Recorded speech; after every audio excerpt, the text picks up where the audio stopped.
이 북한이 한국의 계엄 사태에 대한 걸 아주 상세하게 시간대별로 소식을 전하면서 대신에 자기들의 어떤 분명한 의도와 목적은 담고 있는 것 같습니다. 이 아비규환이라는 표현 자체가 이미 북한 당국이 현재의 계엄을 바라보고 있는 인식이라고 할 수가 있는데, 의도적으로 고층 빌딩은 모습은 하나도 나오지 않도록 어떻게 보면 조작된 사진으로 굉장히 북한 당국으로서는 고민이 컸다라는 점을 알 수가 있다는 대목이죠.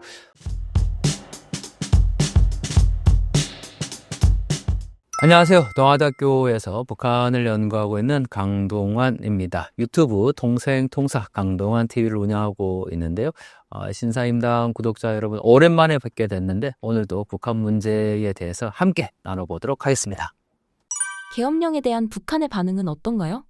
네, 북한에서 계엄령에 대한 소식을 아주 이례적으로 발표를 했는데요. 제가 제일 주목하는 단어는 바로 아비규환이라는 단어입니다. 여러분들 아비규환 하면 전쟁이나 또 전시 상황에서 그야말로 참혹한 상황을 연상할 수가 있을 것 같은데, 이 북한이 한국의 계엄 사태에 대한 걸 아주 상세하게 시간대별로 소식을 전하면서 대신에 자기들의 어떤 분명한 의도와 목적은 담고 있는 것 같습니다. 이 아비규환이라는 표현 자체가 이미 북한 당국이 현재의 계엄을 바라보고 있는 인식이라고 할 수가 있는데, 재밌는 거는 북한 당국이 간접 인용을 해서 자신들의 목소리를 냈다는 거죠. 예를 들면 이런 겁니다. 시위 현장에서 윤석열 탄핵만이 살 길이다 라고 주장했다, 이런 식으로 이 담화를 이제 발표를 했는데요. 여러 가지 그 시위 현장에서 나왔던 표들이 있겠지만 북한 당국이 어쨌든 취사 선택을 한 거니까요. 그 가운데서 어떤 분명한 의도를 드러낸 것이 아닌가 생각이 들고, 또 국제사회가 이제 지켜보고 있다, 이런 표현들도 역시 이 북한 당국이 어떤 지금의 계엄 사태를 바라보고 있는 인식이지 않을까 생각이 되는데요. 저는 좀 이 계엄 사태와 관련해서 그 전에 북한의 의도를 좀 볼 필요가 있을 것 같습니다. 무엇보다 북한이 계엄 사태 이전까지 계속 오물풍선을 보냈는데 갑자기 오물풍선을 안 보냈었단 말이죠. 그리고 계엄 사태 이후에 약 일주일간의 시간들 텀을 차이를 두고 또 발표를 했습니다. 그런데 계엄 사태 이전에야말로 북한이 오물풍선의 삐라 내용을 보면요, 명확하게 탄핵을 언급을 하고 있거든요. 자, 제가 그래서 하나 준비를 해 왔는데요. 자, 보시면 명확하게 윤석열 탄핵만이 민중의 살 길이다라고 되어 있죠. 그리고 촛불 항쟁이냐 전쟁 선포냐라고 명확하게 우리 계엄 탄핵 집회에서 나왔던 그 구호와 똑같은 구호입니다. 그런데 이 삐라 자체가 언제 왔냐면 계엄 사태 이전에 북한이 오물풍선을 통해서 대량으로 이런 삐라들을 살포를 했다라는 거죠. 그런데 이렇게 계엄 사태 이전에는 탄핵 얘기를 언급을 하고 계속해서 주장을 하고 있다가 갑자기 계엄 때에는 이렇게 탄핵 국면에서는 오히려 북한이 잠잠했었다라는 거죠. 그러면서 이게 모든 이제 탄핵이 끝나고 나서 또 한 번 담화를 이제 발표를 하게 됐는데, 상세하게 아주 시간대별로 자세하게 그냥 소식들을 전한 정도로만 볼 수가 있죠. 그런데 저는 그 노동신문을 보면서 아주 특이했던 게 또 하나 있었습니다. 바로 북한이 상세하게 탄핵 국면에 대한 시위 현장을 글로 소개는 했는데 사진도 엄청나게 많이 노동신문에 실었습니다. 그래서 이 북한에서 어떻게 이 한국의 이런 시위 현장의 사진을 실었을까 좀 굉장히 궁금해서 봤는데, 거기에 또 하나 맹점이 있더라고요. 바로 한국 시위가 주로 이번에 어디서 일어났습니까? 국회 광장이나 아니면 여의도 광장이나 광화문 광장, 국회, 굉장히 높은 건물들이 즐비한 곳이죠. 사진을 보면 의도적으로 높은 고층 건물의 고층 빌딩은 모습은 하나도 나오지 않도록 그렇게 어떻게 보면 조작된 사진으로 이걸 북한 주민들에게 알렸다라는 점도 굉장히 북한 당국으로서는 고민이 컸다라는 점을 알 수가 있다는 대목이죠. 그렇지 않겠습니까? 아니, 뭐 자기들은 지금 절대 권력, 뭐 독재 권력을 유지하고 있는데 김정은의 말 한마디가 곧 법인 세상이잖아요. 그런데 한국에서 최고 지도자가 국민들에 의해서 그 권력을 잃을 수 있다라는 거, 북한 당국으로서는 얼마나 심각한 일이겠습니까? 결국 그 보도의 내용에 있어서 심사숙고할 수밖에 없었을 거고, 또 그전까지 계속 보냈던 오물풍선이 이 탄핵 국면에서 전혀 본인들의 의사와는 다르게 또 이용될 수도 있다라고 생각했기 때문에 아마 오물풍선을 보내지 않았을까 생각이 됩니다. 우물풍선에 담겨 있는 것을 교수님께서 직접 입수해서 확인해 보신 것으로 알고 있습니다. 어떤 것들이 담겨 있었나요? 네, 제가 직접 이 북한의 오물풍선에 들어있던 삐라를 입수를 하게 됐습니다. 이거는 저희 유튜브 구독자분께서 직접 수고를 하셔서 저희가 연구를 하니까 이렇게 보내주셨는데요. 다시 한번 감사의 말씀을 드립니다.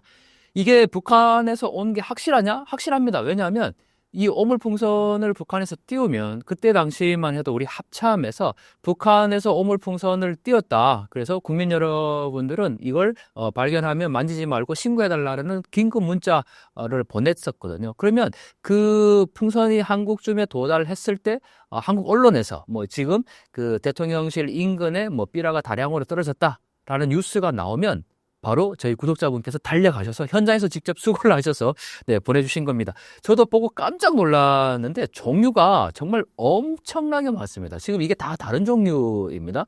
한 뭐 20여 종 이상의 삐라가 이 북한이 대량으로 살포를 했는데 이 오물풍선의 양상이 완전히 달라졌다는 것도 중요합니다.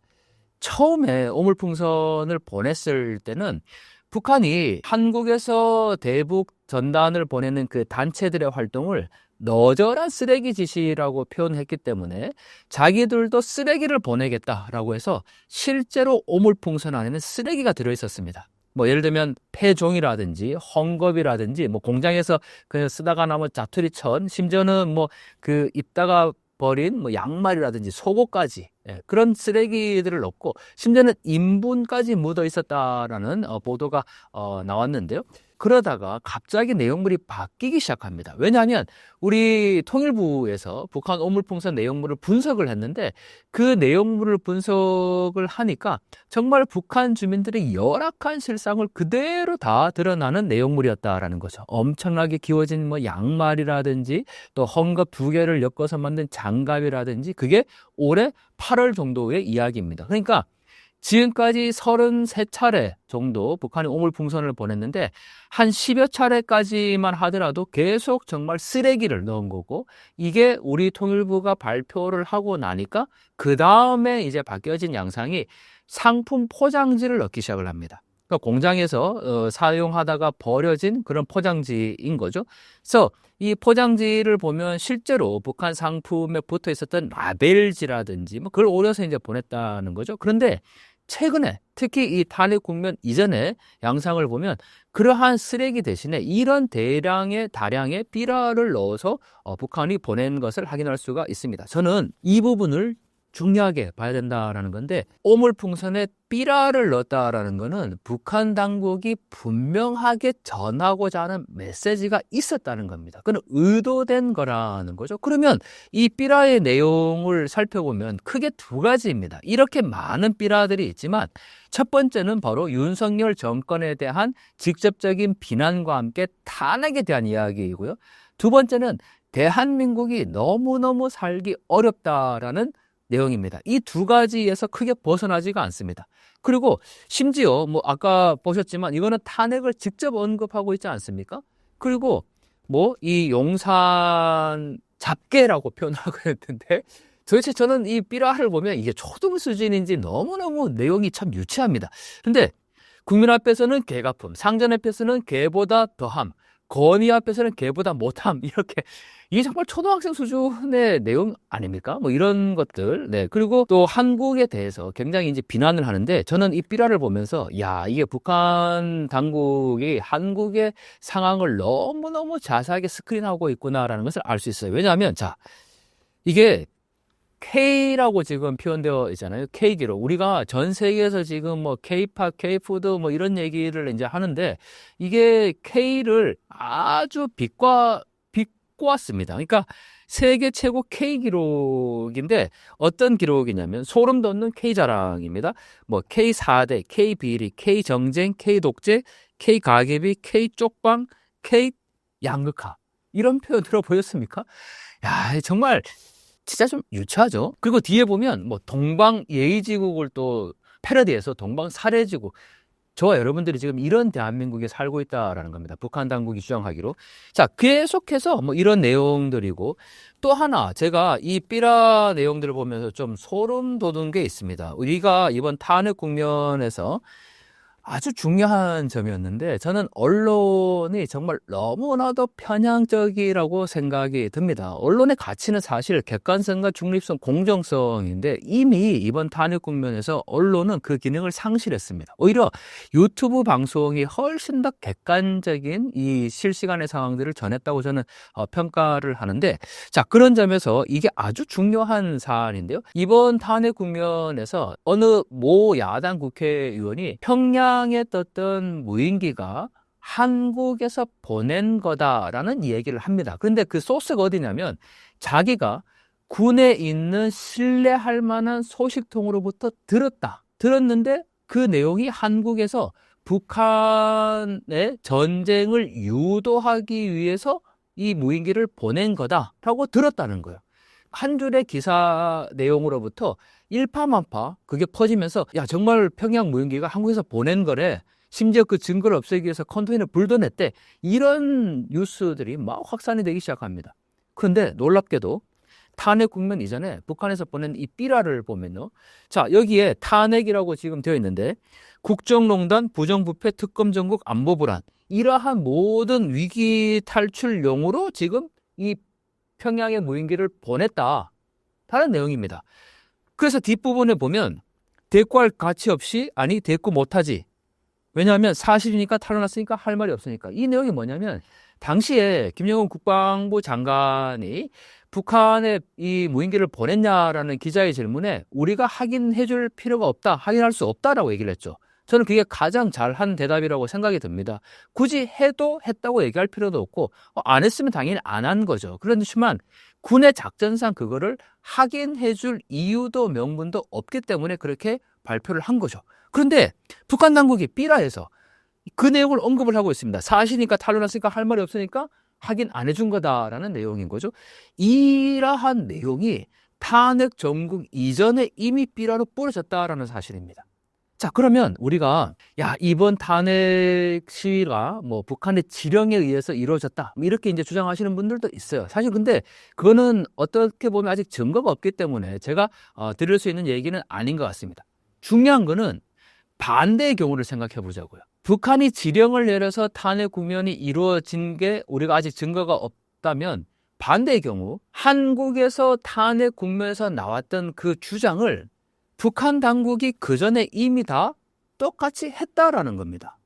그리고 두 번의 담화를 발표했는데 그 담화의 맥락과 내용이 탄핵 국면에 나왔던 구호와 똑같습니다. 결국은 그거는 사실 부분이잖아요. 이 삐라도 사실이거든요. 이 탄핵만이 살 길이다라고 얘기하는 게 팩트잖아요. 그러니까 우리가 이 사실에 대한 부분을 자꾸 외면할 필요는 없다고 봅니다. 이거를 막 북한의 지령에 의해서 했다 이렇게까지는 아니더라도 북한이 어쨌든 탄핵을 바라보는 기본적인 입장과 어떤 목적성은 분명히 있었다라는 것을 우리가 인정할 필요는 있다라는 거죠. 왜냐하면 그래야 우리가 대응이 달라집니다.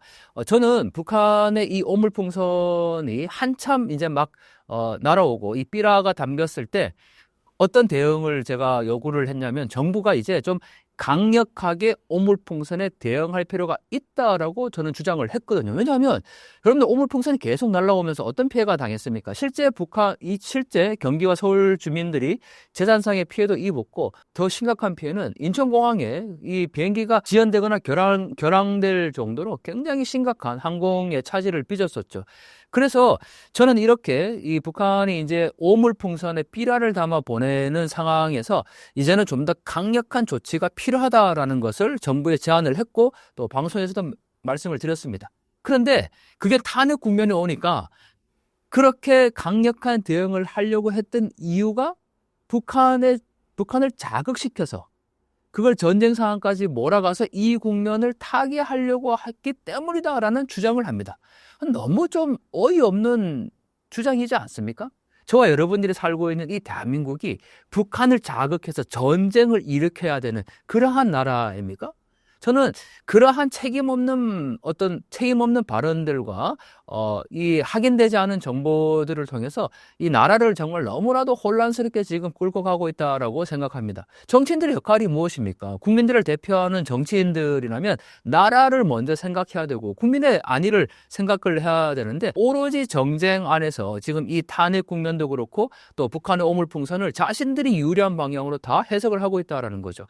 저는 평양 무인기 지금도 여전히 주장에는 변함이 없습니다. 평양의 자작극이라는 주장을 제가 계속하고 있는데 어떤 경우에라도 우리 정부가 전쟁을 유발하기 위해서 즉 지금 국정의 이 불리한 상황을 해소하기 위해서 북한과 전쟁을 해서 거기에 어떤 표를 얻기 위해서 지지를 끌어당기기 위해서 전쟁을 유도했다. 저는 그렇게 보지 않습니다.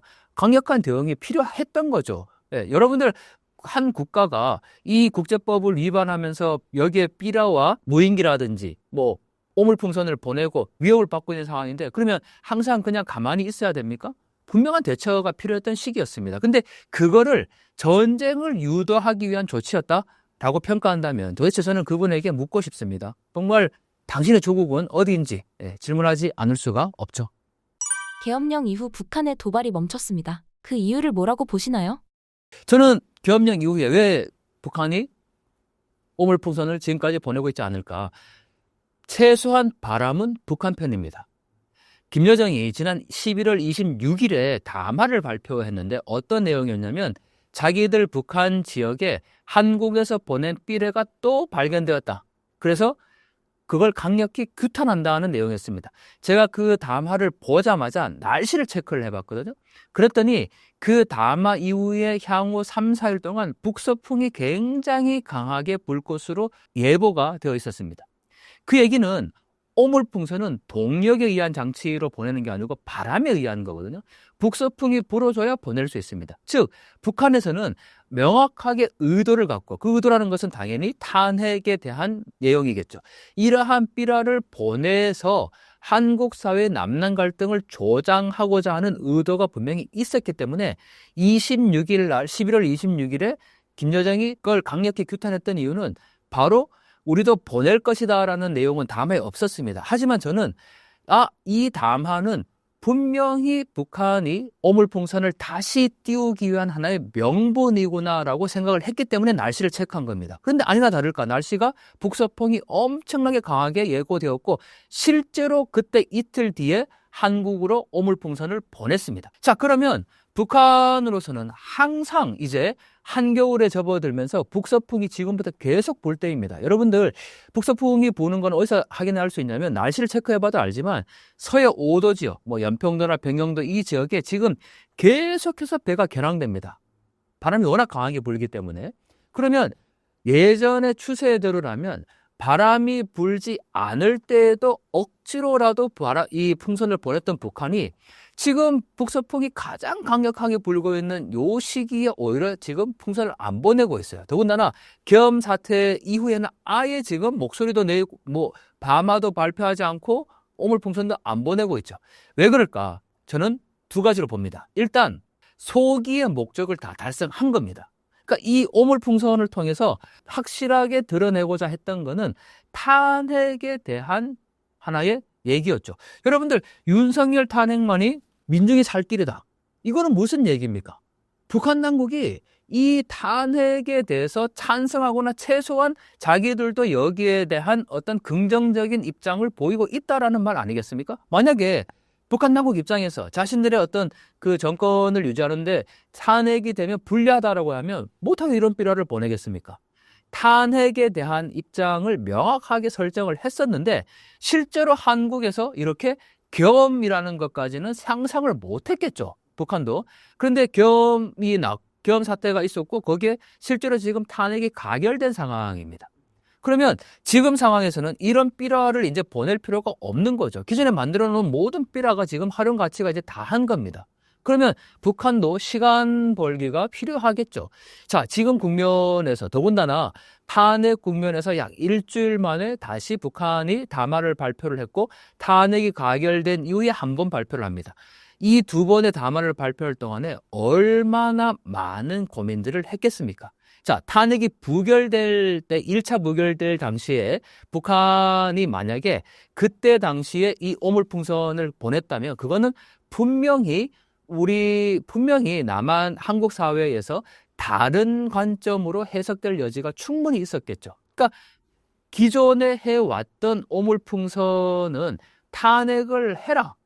그게 주장이었는데 실제로 계엄이 났고 지금 탄핵 국면에서는 이게 더 이상 이 메시지가 필요 없게 돼버린 상황이라는 겁니다. 그래서 북한 당국으로서는 한국에 대해서 이렇게 뭐 오물풍선을 통해서 다시 지금 이 상황들을 뭐 전혀 예측할 수 없는 다른 상황으로 번질 수 있는 거를 막으려고 했을 수 있는 거고 또 하나 뭐 우리 대북 단체가 보내지 않았기 때문에 그쪽도 안 보냈다. 저는 이 주장은 아닌 것 같아요. 왜냐하면 북한은 자기들이 보내고 싶을 때는 언제든지 그냥 보낸 겁니다. 즉 우리가 안 보내도 김여정이 담화로 오늘 우리 북한 지역에서 이렇게 남한에서 보낸 삐라가 발견되었다 하면 그건 발견된 거예요, 그냥. 네. 그러니까 자기들이 원할 때는 언제든지 보낼 수 있었기 때문에 뭐 한국의 대북 단체가 그걸 중단해서 북한도 중단했다. 이렇게 보지는 않습니다. 즉 북한의 어떤 정치적인 필요에 의해서 지금은 오물풍선 안에 이런 삐라를 보내는 것이 별로 유용하지 않다라고 판단했기 때문에 이 오물풍선을 지금 중단한 거라고 봐야 되겠죠. 그리고 오물풍선을 보낸 원래 가장 큰 목적은 남남 갈등에 있습니다. 즉 이렇게 오물풍선을 보내고 남북관계가 계속해서 악화일로로 가게 되고 마치 전쟁 상황까지 즉 그 모든 상황을 이끌어간 것이 윤석열 정권의 강경한 대북 정책 때문이다라는 것을 계속 보여주고 싶었던 거죠. 그런데 그 모든 상황들이 지금 탄핵으로 정리가 된 상황입니다. 여기 이런 지금 국면에서 굳이 오물풍선을 보내서 뭐 탄핵에 대한 얘기를 하겠습니까? 아니면 뭐 윤석열 정권에 대한 비난을 하겠습니까? 이 삐라 내용 자체가 명확하게 두 가지로 딱 나눠집니다. 윤석열 비판, 탄핵, 그리고 대한민국이 못 살겠다. 그런데 지금은 이런 이야기를 할 필요가 없어졌다라는 거죠. 그래서 북한으로서는 지금 다음 어떤 조치를 생각하고 있는 것이 아닌가라고 판단이 됩니다. 자, 그래서 제가 정말 너무나도 좀 안타까운 게 전쟁을 유인하려고 했던 게 대한민국 정부였다라고 주장하는 게 너무너무 정말 안타깝지 않습니까? 북한은 최악의 독재 정권입니다. 그런데 마치 전쟁을 방지한 게 김정은이 도발을 안 해줬기 때문에 한반도에서 전쟁이 안 난 거다. 즉 윤석열 정권은 그야말로 최악이 된 거고 악의 축이 된 거고 김정은이 평화의 사도가 지금 돼버린 꼴이 된 거예요. 예, 저는 이런 식의 지금 해석이 된다라는 게 대한민국 국민으로서 너무 부끄럽습니다. 러우 전쟁에 북한 군사들이 파병된 지 2달 정도 지났습니다. 현재 북한 파병 관련 소식을 전해주신다면요? 네, 연일 이 우크라이나 전쟁에 대한 소식과 속보가 전해지고 있습니다. 무엇보다 참 안타깝다는 생각이 먼저 드는데요. 이 명분 없는 전쟁에 북한 군인들이 총알바지로 나가 있다라는 거죠.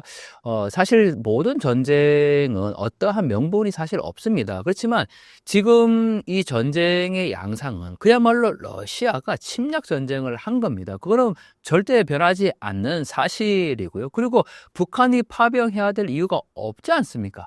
그런데 이 북한 병사들이, 북한 군인들이 지금 파병되어서 그 남모르는 나라, 이름도 모르는 나라에서 그렇게 죽어가고 있는 상황이죠. 얼마나 지금 참혹한 상황인지 저희가 현장에 가보지 않았기 때문에 뭐 명확하게 이게 팩트다 아니다라고 말씀드리기는 상당히 어렵습니다. 하지만 우크라이나에서 직접 전달되는 SNS의 내용이라든지 또 그것을 우리 정부가 공식적으로 확인한 거에 보면, 얼마 전에 이 젤렌스키 대통령이 자신의 SNS를 통해서 공개한 내용을 보면 북한군 병사의 얼굴을 불태우고 있는 이 러시아군이 북한 전사한 북한군의 얼굴을 불태우고 있는 장면을 공개를 했습니다. 만약 그것이 사실이라면 정말 너무너무 참혹한 현실이지 않습니까?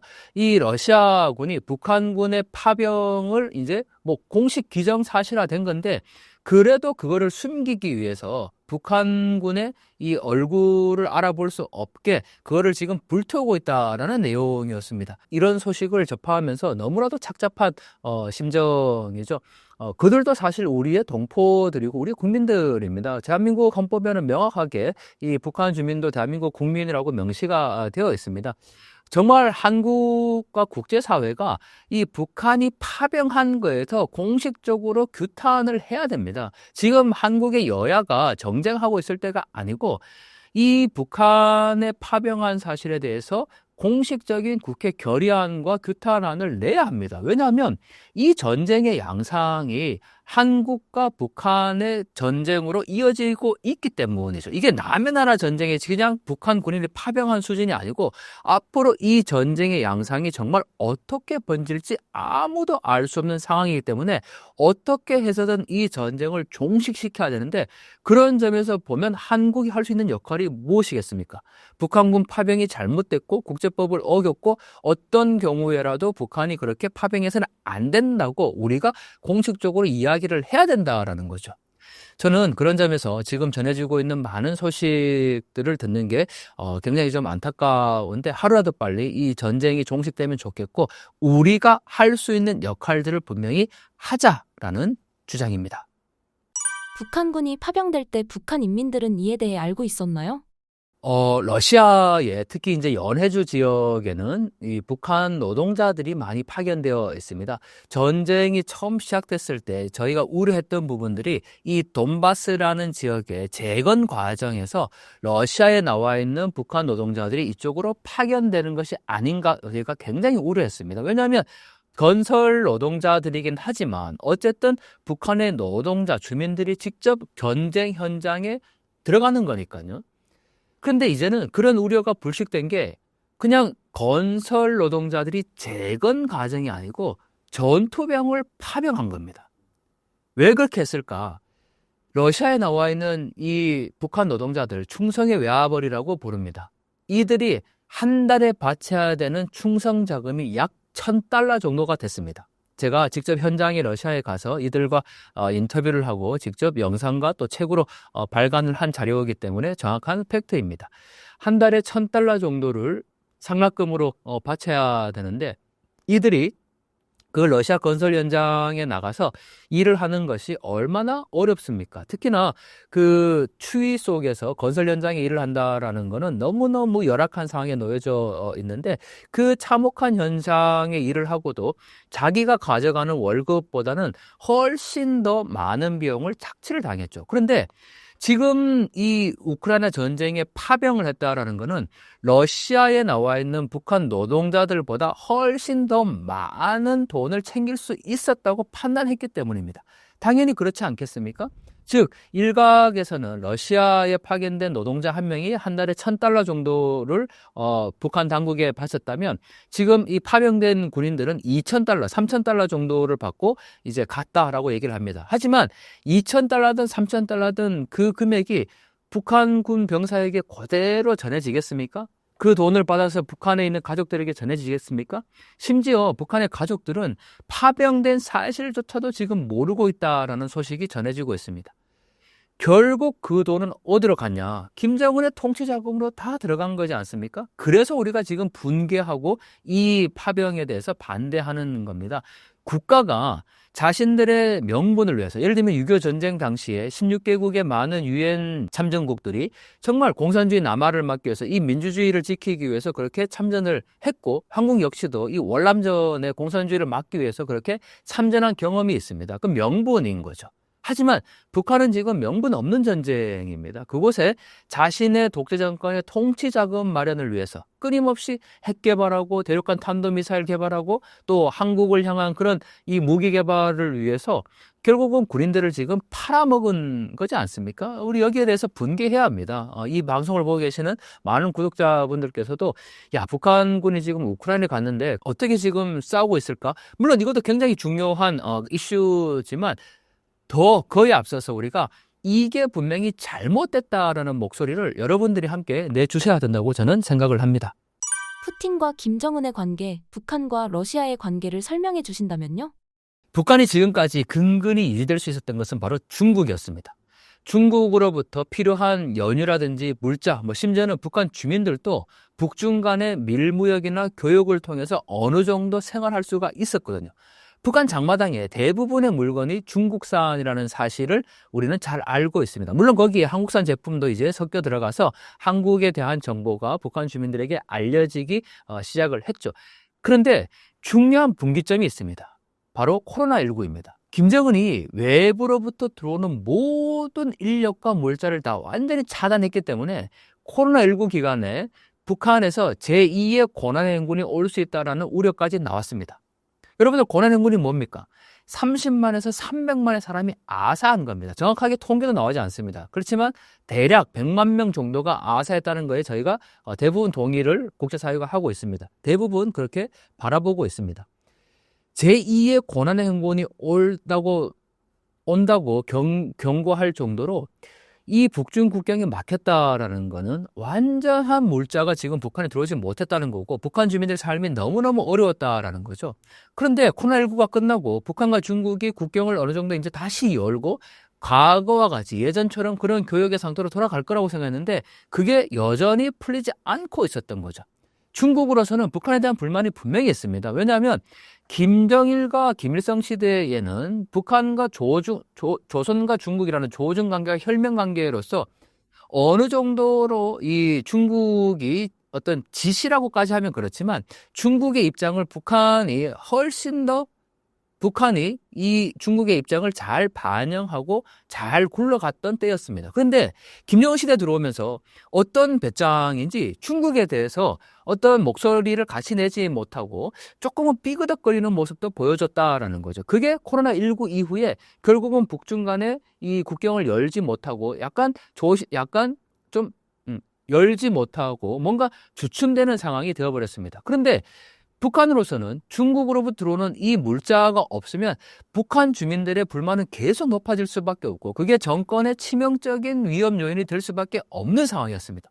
그런데 여기에 북한의 손을 들어준 게 바로 러시아라는 거죠.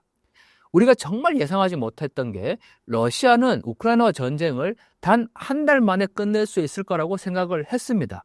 단기전으로 끝내야 됐겠죠. 하지만 이 전쟁이 장기화되면서 러시아로서는 가장 필요했던 게 전투병이었고 또 국제사회에서 이 고립되고 있는 그러한 이 여론의 움직임들을 다른 우방국을 통해서 좀 돌릴 필요가 있었다. 지원을 받을 필요가 있었다라는 거죠.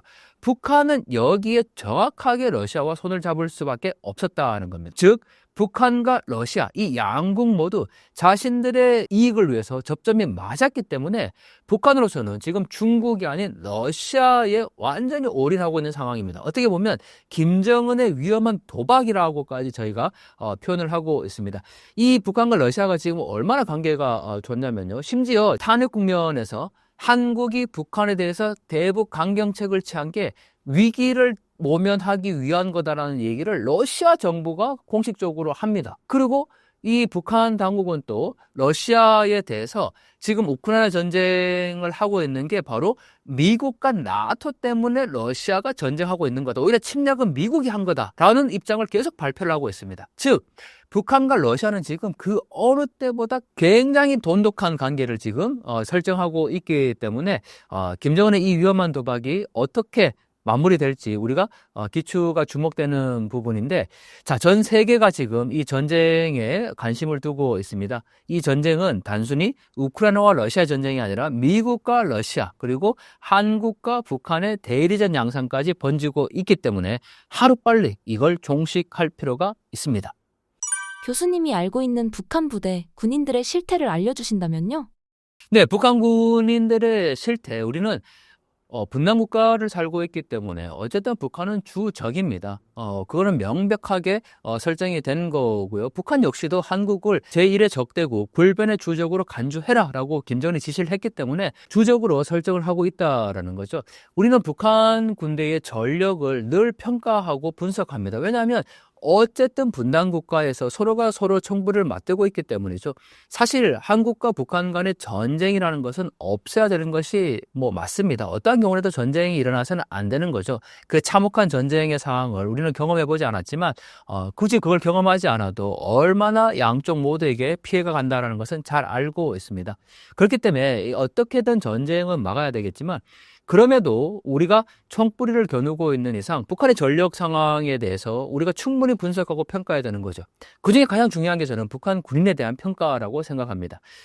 북한 군대 어느 정도일까? 저는 한마디로 굉장히 열악한 상황에 놓여 있다라고 평가를 합니다. 왜냐하면 북한군을 평가하는 여러 가지 지표들이 있겠죠. 그중에 하나가 제가 실제로 북중 국경에서 제가 망원 렌즈로 북한 군대를 직접 촬영한 모습입니다. 제 눈으로 직접 본 거죠.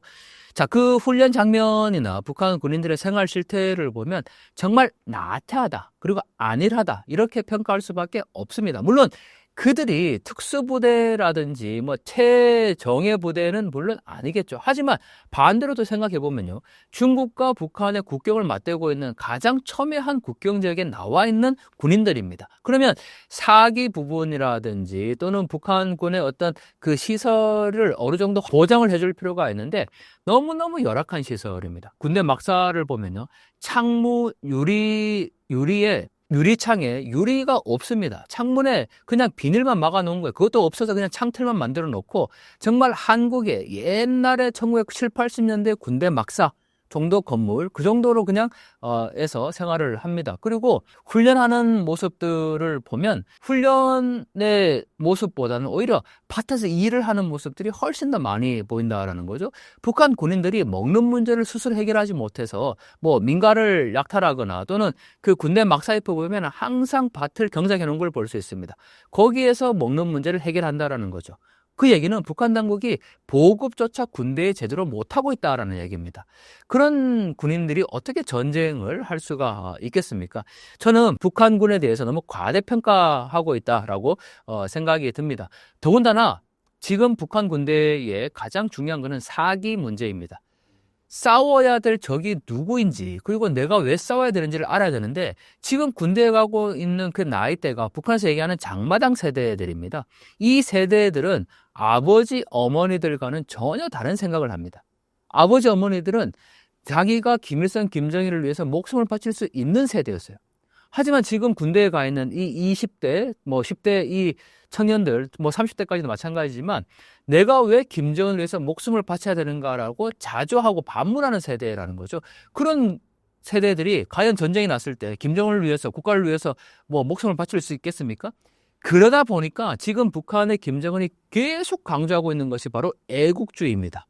그리고 심지어는 그 북한의 선전 영상을 보면 어린아이들까지도 인공기가 그려진 티셔츠를 입고 나와서 이 지상낙원이다, 살기 좋다, 이런 선전들을 하고 있고, 북한에서 지금 최근 나오고 있는 노래들을 보면 우리의 국기, 이런 노래들 계속해서 애국심을 강조하고 있는 노래들을 내보내고 있는데, 그만큼 이 장마당 세대 북한 군인들의 생각 자체가 지금 외부 정보에 접하게 되면서 누구와 어떻게 왜 싸워야 되는지에 대한 명분을 잃어가고 있다라는 거죠.